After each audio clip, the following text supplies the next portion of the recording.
नमस्कार और स्वागत है। आज हम एक बहुत ही दिलचस्प किताब की गहराइयों में उतर रहे हैं। ये सोचने के तरीके पर ही सवाल उठाती है। जोसेफ निंग्योन की don't believe everything you think, मतलब जो कुछ भी आप सोचते हैं उस पर विश्वास न करें।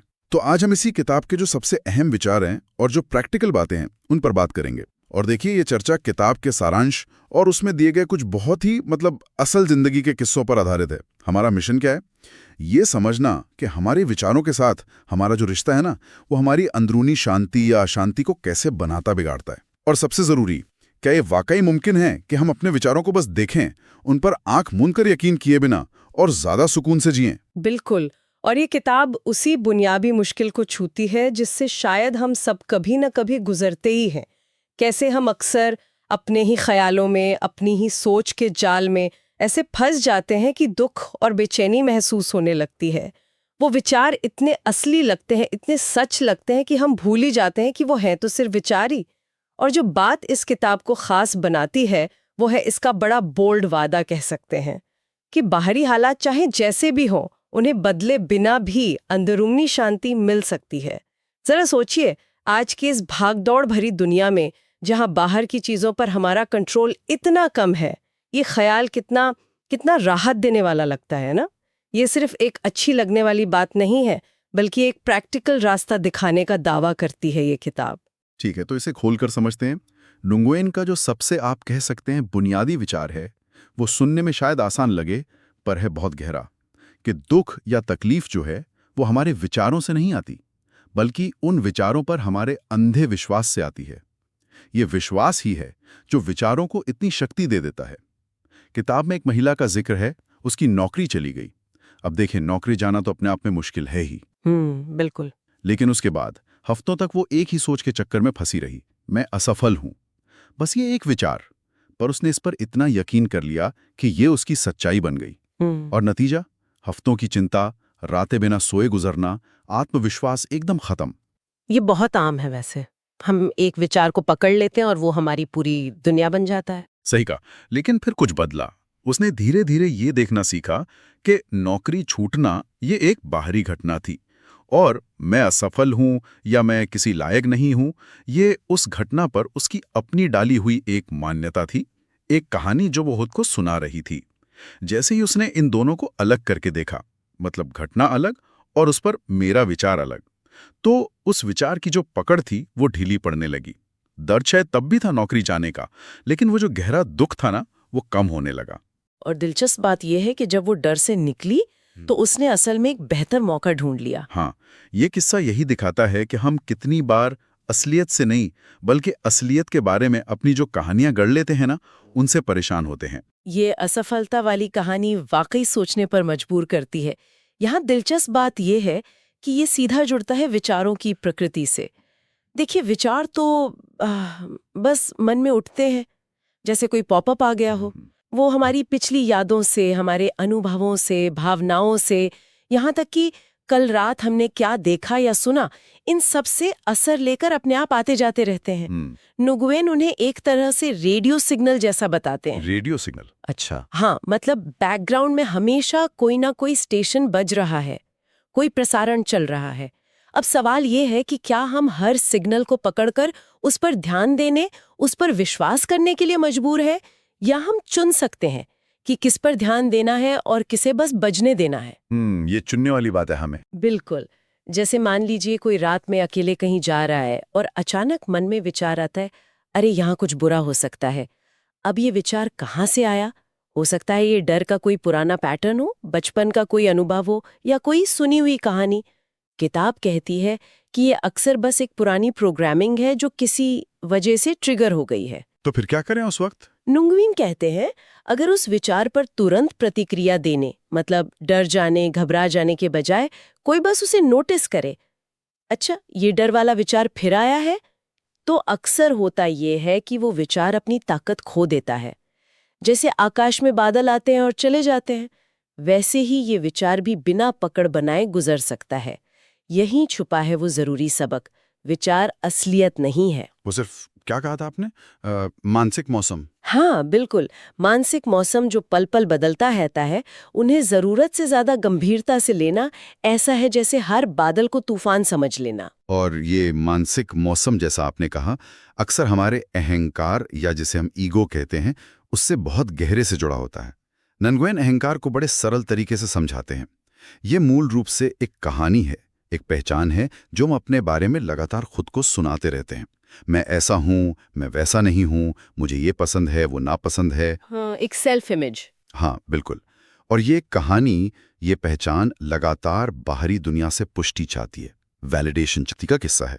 उसकी पूरी पहचान, सारा सेल्फ रिस्पेक्ट उसकी बहुत हाई पेइंग अच्छी नौकरी से जुड़ा था।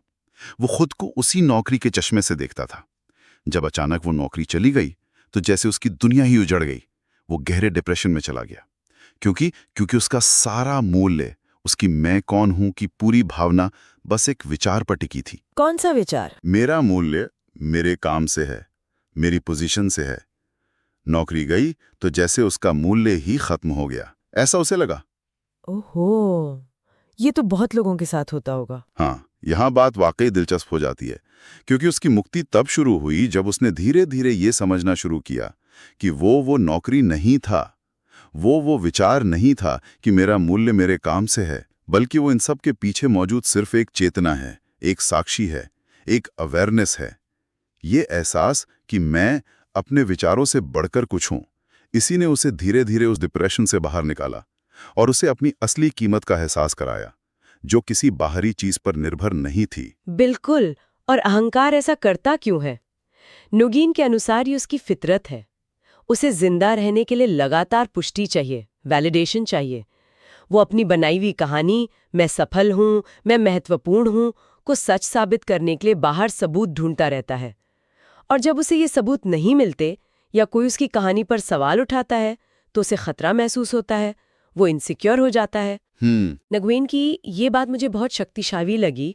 जब हम अपने मन में उठने वाले हर विचार पर, खासकर अपनी पहचान से जुड़े विचारों पर आंख बंद करके विश्वास करना बंद कर देते हैं, तो हम अनजाने में ही अहंकार को मिलने वाला ईंधन काट देते हैं। अच्छा, मतलब उसे कमजोर कर देते हैं। हाँ, वो कमजोर पड़ने लगता है। ये विचार के पीछे की जागरूकता की जो बात है ना, कि हम सोचने वाले मन से कहीं ज्यादा गहरे और शांत हैं, ये सिर्फ कोई फिलॉसफिकल बात नहीं है, बल्कि मनोवैज्ञानिक रूप से आजादी दिलाने वाला एहसास हो सकता है। तो यहाँ एक बड़ा सवाल खड़ा होता है। ये सब सुनने में तो बहुत अच्छा लगता है, पर असल जिंदगी में, रोजमर्रा में, हम अपने हर विचार पर विश्वास करना बंद करें कैसे? खासकर जब विचार बहुत तेज हों, बहुत इमोशनल हों। कहना आसान है, हाँ, करना उतना आसान नहीं लगता शुरू में। तो नगुएन कुछ प्रैक्टिकल तरीके सुझाते हैं। एक मुख्य तरीका है अपने मन का साक्षी बनना, मतलब अपने विचारों को ऐसे देखना जैसे आप सड़क किनारे बैठकर ट्रैफिक को देख रहे हो। ट्रैफिक का उदाहरण अच्छा है। गाड़ियां यानी विचार आ रही हैं, जा रही हैं, आप बस उन्हें देख रहे हैं, उनके साथ बह नहीं रहे।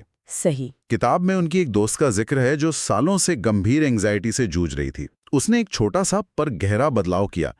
जब भी चिंता वाले तेज विचार आते तो वो खुद से ये कहने के बजाय कि मैं बहुत चिंतित हूं, जो हम सब कहते हैं, हाँ, उसने ये कहना शुरू किया, मैं देख रही हूं कि यहाँ चिंता मौजूद है, या चिंता का एहसास हो रहा है। अच्छा, भाषा का बदलाव। हाँ, ये सुनने में मामूली लगे शायद, पर इस भाषा के बदलाव ने उसके और उसके विचारों के बीच एक मनोवैज्ञानिक दूरी बना दी। मैं चिंतित हूं कहने से वो चिंता के साथ एक हो जाती थी, पर यहाँ चिंता मौजूद है कहने से वो चिंता को अपने से अलग एक गुजरती हुई मानसिक घटना के रूप में देख पाई। और इसका असर हुआ? हाँ, धीरे धीरे चिंता की पकड़ उस पर ढीली पड़ने लगी। एक और अभ्यास का जिक्र है, वो है विचार लेबलिंग, थॉट लेबलिंग। जब भी कोई परेशान करने वाला या बार बार आने वाला विचार आए तो मन ही मन उसे शांति से लेबल करें। ये सिर्फ एक विचार है, जैसे उसे एक नाम दे देना। हाँ बिल्कुल, या ये डर वाला विचार है, या ये जजमेंट वाला विचार है। ये सिंपल सी लेबलिंग, ये जागरूकता उन विचारों की गंभीरता और उनकी शक्ति को कम कर सकती है। अगर हम इसे थोड़ी बड़ी तस्वीर से जोड़ें तो ये अभ्यास, चाहे वो साक्षी भाव हो या विचार लेबलिंग, हमें असल में वर्तमान क्षण में वापस लाते हैं। और यहीं किताब का एक और महत्वपूर्ण पहलू सामने आता है, वर्तमान क्षण में उपस्थित रहने की शक्ति, पावर ऑफ प्रेजेंस। हाँ, ये तो बहुत सुना है। न्यूगन कहते हैं कि शांति कहीं और नहीं, केवल इसी पल में मौजूद है। हमारा दुख अक्सर इसलिए होता है क्योंकि हमारा मन या तो अतीत की बातों में उलझा रहता है या भविष्य की चिंताएं करता है। सही बात है। जब कोई पूरी तरह से वर्तमान में होता है, मतलब उसका ध्यान अभी और यहीं पर होता है, तो सोचना या तो बहुत कम हो जाता है या कह सकते हैं कि स्वाभाविक रूप से रुक जाता है। वर्तमान क्षण में उपस्थित रहने का मतलब क्या है ठीक से? इसका मतलब है अपनी पूरी जागरूकता अभी इसी पल में लाना, बिना किसी कहानी या फैसले के। ये सिर्फ शारीरिक रूप से कहीं होना नहीं, बल्कि मानसिक और भावनात्मक रूप से भी वहीं होना है। न्यूगुएन अपना एक निजी अनुभव बताते हैं। एक बहुत ही स्ट्रेसफुल, मुश्किल दिन के बाद जब उनका मन विचारों से एकदम भरा हुआ था, वो बाहर टहलने निकले। लेकिन इस बार उन्होंने तय किया कि वो अपने विचारों में नहीं उलझेंगे। उन्होंने अपना पूरा ध्यान जानबूझकर अपने आसपास की चीजों पर लगाया। पक्षियों की आवाज कैसी है, हवा स्किन पर कैसी महसूस हो रही है, पत्तों के रंग कैसे हैं। कुछ ही मिनटों में उन्होंने पाया कि उनके मन का सारा शोर, सारी चिंताएं जैसे गायब हो गई थी। वाह, पर उनकी समस्याएं तो वही थीं। बिल्कुल, यहाँ ध्यान देने वाली बात यही है। उनकी बाहरी समस्याएं या चुनौतियां नहीं बदली थीं। बदला क्या था? उनका ध्यान, उनकी जागरूकता। वो अपने विचारों की दुनिया से निकलकर वर्तमान क्षण की असलियत में आ गए थे। यही किताब की सच्चाई है। वर्तमान क्षण अपने आप में हमेशा शांत और न्यूट्रल होता है।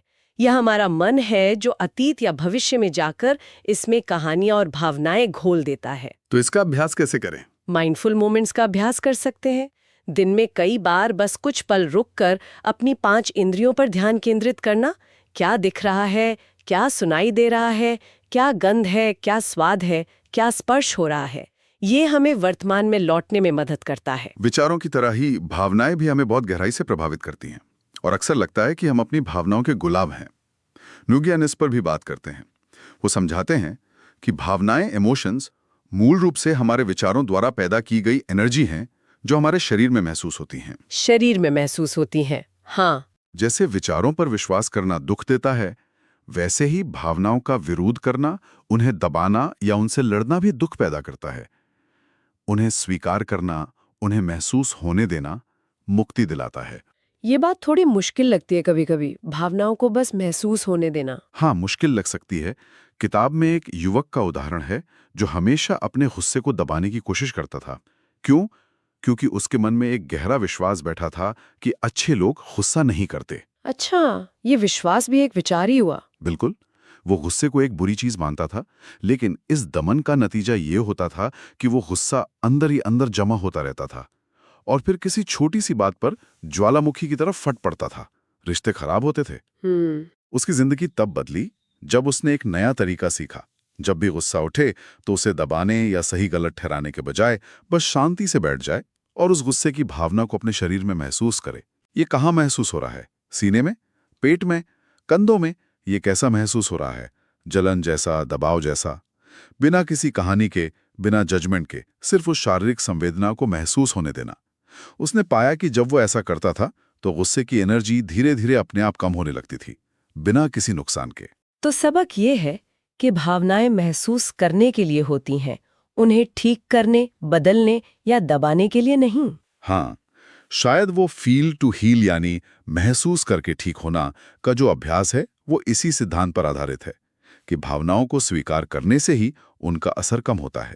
ये भावनाओं को महसूस करने और विचारों पर विश्वास न करने की बात हमें एक और गहरे और अक्सर गलत समझे जाने वाले सिद्धांत तक ले जाती है, जाने देना, लेटिंग गो, या जिसे कभी-कभी समर्पण भी कहा जाता है। हाँ, समर्पण या सरेंडर। इससे एक सवाल उठता है, क्या जाने देने का मतलब है कि हम हाथ पर हाथ धरकर बैठ जाएं, निष्क्रिय हो जाएं? बिल्कुल, ये सवाल बहुत आम है। क्या इसका मतलब है कि हम कोशिश करना छोड़ दें, हार मान लें? हाँ। नुगोएन का नजरिया यहाँ बहुत स्पष्ट है और शायद पारंपरिक सोच से थोड़ा अलग। उनके लिए जाने देने का मतलब हार मानना या निष्क्रिय होना नहीं है, बल्कि ये जीवन के प्रवाह पर, वास्तविकता पर भरोसा करना है। ये स्वीकार करना कि चीजें वैसी ही होंगी जैसी उन्हें होना है, भले ही वे हमारी योजनाओं या इच्छाओं के अनुसार न हो। मतलब कंट्रोल छोड़ना। हाँ, ये समझना कि हर चीज को कंट्रोल करने की जो हमारी इच्छा है वो अक्सर हमारे मन की, हमारे अहंकार की होती है, क्योंकि वो इनसिक्योर महसूस करता है। जबकि असली शांति और प्रवाह अक्सर तब मिलते हैं जब हम कंट्रोल छोड़कर वर्तमान वास्तविकता के प्रति समर्पण करते हैं। इसका कोई उदाहरण? उन्होंने किताब में एक सर्फर का बड़ा अच्छा उदाहरण दिया है। एक नौसिखिया सर्फर अक्सर लहरों से लड़ने की कोशिश करता है, उन पर काबू पाने की कोशिश करता है, और नतीजा क्या होता है? वो बार बार गिरता है, थक जाता है, निराश होता है। सही है। लेकिन एक माहिर सर्फर लहर से लड़ता नहीं है, वो लहर की ताकत को समझता है, उसके साथ तालमेल बिठाता है, उसके फ्लो के प्रति सरेंडर करता है, वो लहर की एनर्जी का इस्तेमाल करके आगे बढ़ता है। अच्छा। इसी तरह जब हम जीवन की परिस्थितियों का, अपनी भावनाओं का, अपने विचारों का विरोध करना बंद कर देते हैं और उन्हें स्वीकार करके उनके साथ काम करना सीखते हैं, तो हमें मुश्किल हालात में भी एक तरह की शांति और सहजता मिल सकती है। एक कोट है जो इस बात को खूबसूरती से कहता है, समर्पण हार मानना नहीं है, ये वास्तविकता के प्रति समर्पित होना है, ये प्रतिरोध छोड़ना है, लड़ाई छोड़ना है। तो इन सभी बातों को अगर हम एक साथ देखें, विचारों की प्रकृति को समझना, अहंकार के जाल को पहचानना, वर्तमान में रहना सीखना, भावनाओं को महसूस करना और जाने देना सीखना, ये सब हमें कहाँ ले जाता है? नुयेन कहते हैं कि ये हमें सच्ची स्वतंत्रता या मुक्ति की ओर ले जाता है। स्वतंत्रता? हाँ, ये स्वतंत्रता तब शुरू होती है जब हम सच में ये देख पाते हैं, अनुभव कर पाते हैं कि हमारे विचारों में अपने आप में कोई शक्ति नहीं है जब तक हम उन्हें अपना विश्वास नहीं देते। जीवन में दर्द आएगा, शारीरिक चोट लग सकती है, किसी अपने को खोने का दर्द हो सकता है, लेकिन दुख यानी सफरिंग, जो अक्सर उस दर्द पर हमारी मानसिक प्रतिक्रिया होती है, हमारी कहानी होती है, वो कम हो सकता है, यहाँ तक कि गायब भी हो सकता है। किताब में एक और महिला का किस्सा है। एक मुश्किल ब्रेकअप के बाद वो महीनों तक विचारों के एक अंतहीन लूप में फंसी हुई थी। वो लगातार सोचती रहती थी, उसने ऐसा क्यों किया, मुझ में क्या कमी थी, शायद मुझे कुछ और कहना चाहिए था। वो अतीत में जी रही थी और उसका मन उसे लगातार दुख दे रहा था। ये भी बहुत रिलेटेबल है। फिर एक दिन शायद थक हार कर या शायद किताब के सिद्धांतों को याद करके उसने खुद से एक बहुत ही सरल लेकिन गहरा सवाल पूछा, क्या हो अगर? वाह! क्या हो अगर उसके बारे में, इस पूरी स्थिति के बारे में मेरे ये सारे विचार सच न हो तो? वाह! सिर्फ एक सवाल। हाँ। सिर्फ इस एक सवाल ने, इस संभावना ने कि शायद उसकी कहानी ही सच न हो, उसके मन में एक खिड़की खोल दी। उसने बताया कि महीनों में पहली बार उसे शांति का, एक हल्केपन का एहसास हुआ। ये दिखाता है कि कैसे सिर्फ अपने विचारों पर सवाल उठाने से ही उनकी पकड़ कितनी ढीली पड़ सकती है। ये मुझे उस प्रसिद्ध भिक्षु की कहानी याद दिलाता है जो भयंकर तूफान और अफरा तफरी के बीच भी शांत और मुस्कुराता हुआ बैठा था। हाँ, मैंने भी सुनी है। जब लोगों ने उससे पूछा कि वो इतना शांत कैसे है, तो उसने कहा, मैंने बस वो सब मानना बंद कर दिया है जो मैं सोचता हूँ। सुनने में जितना सरल है उतना ही गहरा भी। बिल्कुल, ये वास्तव में एक बुनियादी बदलाव है। ये हमारे जीने के तरीके में बदलाव है। हम आदतन अपने मानसिक शोर, अपनी अंदरूनी कमेंट्री के आधार पर प्रतिक्रिया करते हैं, लेकिन ये किताब हमें एक दूसरा रास्ता दिखाती है, अपनी गहरी उपस्थिति से, अपनी अंदरूनी शांति से प्रतिक्रिया देना। स्वतंत्रता में जीने का मतलब क्या है फिर? नुयेन के अनुसार इसका यही मतलब है, जब आप अपने विचारों के गुलाम नहीं रहते तो आप अधिक सहज बनते हैं, स्पॉन्टेनियस, शांत और प्रामाणिक बनते हैं, ऑथेंटिक। आप बाहरी परिस्थितियों से कम हिलते हैं। आप डर, चिंता और असुरक्षा के बजाय प्रेम, समझ और करुणा से काम करने लगते हैं, क्योंकि आपका अहंकार अब ड्राइवर सीट पर नहीं है। और जो सबसे महत्वपूर्ण अंतर्दृष्टि है वो शायद ये है कि दुख का अंत जीवन को या दूसरों को पूरी तरह से कंट्रोल करने की कोशिश करने में नहीं है, जो कि असंभव है। दुख का अंत ये गहराई से समझने में है कि हमारे अधिकांश नकारात्मक विचार और विश्वास वो अस्थायी मानसिक घटनाएं हैं, गुजरते हुए बादल हैं, जिन्हें हम गलती से स्थायी वास्तविकता मान लेते हैं। जिस क्षण हम उन्हें सिर्फ देखना शुरू करते हैं, उन पर विश्वास किए बिना, उसी क्षण दुख कम होने लगता है। तो इस सब का मतलब क्या है हमारे रोजमर्रा के जीवन के लिए?